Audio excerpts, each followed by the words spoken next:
tardes a todos ustedes. Les saluda Kenia Mayerly Quintana Rivadeneira, estudiante de la Universidad Virtual del Estado de Guanajuato, en la licenciatura en Derecho, con matrícula 23008210, del módulo Derechos de Personas y Familia, en el reto La personalidad y su validación ante el registro civil, y mi asesor es Jorge Alberto Andrade Aldana, y a continuación les compartiré la investigación que realicé. Bueno, como primer punto tenemos ¿qué son los atributos de la personalidad y las actas expendidas por el registro civil? Pues son características propias de identidad de las personas tanto jurídicas como físicas, como autoridades con derechos, pues nuestra personalidad es un rasgo de cada una de las personas que nos permite ser distinguidos como seres humanos, y es por ello que todos tenemos características, o más conocidas como atributos de la personalidad, las cuales son el nombre, el domicilio, el estado civil y la capacidad.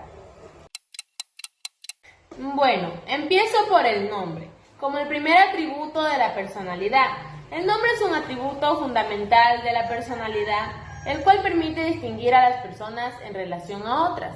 Es decir, que el nombre sirve para no confundir a las personas y es clave en actos jurídicos.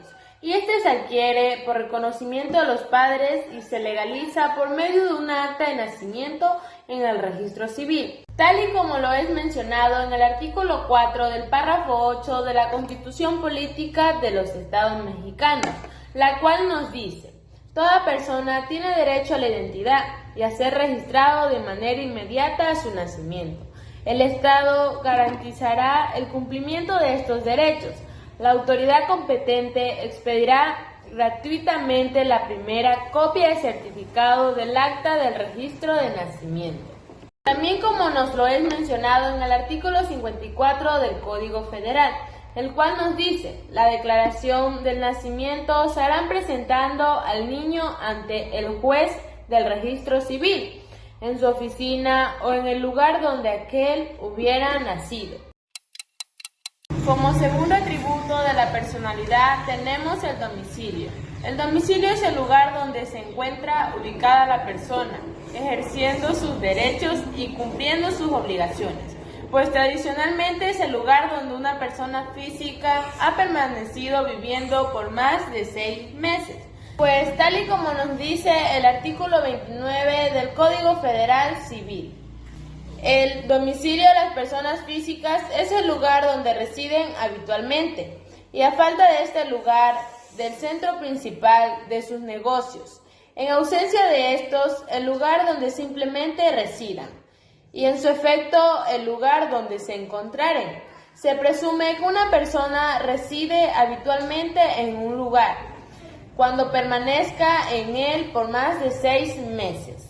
Y también como nos dice el artículo 30 del código ya antes mencionado, el domicilio legal de una persona física es el lugar donde la ley le fija su residencia para el ejercicio de sus derechos y el cumplimiento de sus obligaciones, aunque de hecho no esté allí presente.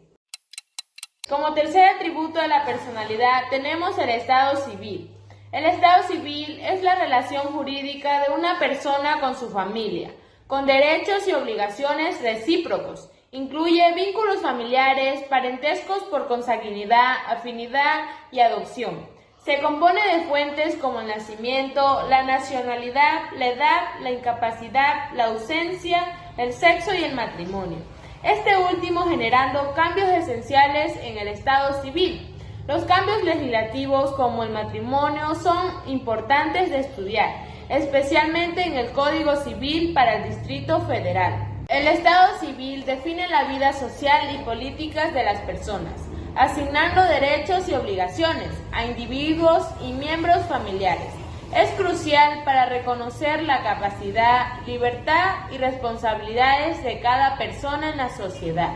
El Estado civil distingue a cada individuo y familia en costumbres, ideologías, educación y más. es esencial para comprender la posición y participación de cada individuo dentro de su núcleo familiar y sociedad en general, tal y como nos dice el artículo 35 del Código Civil.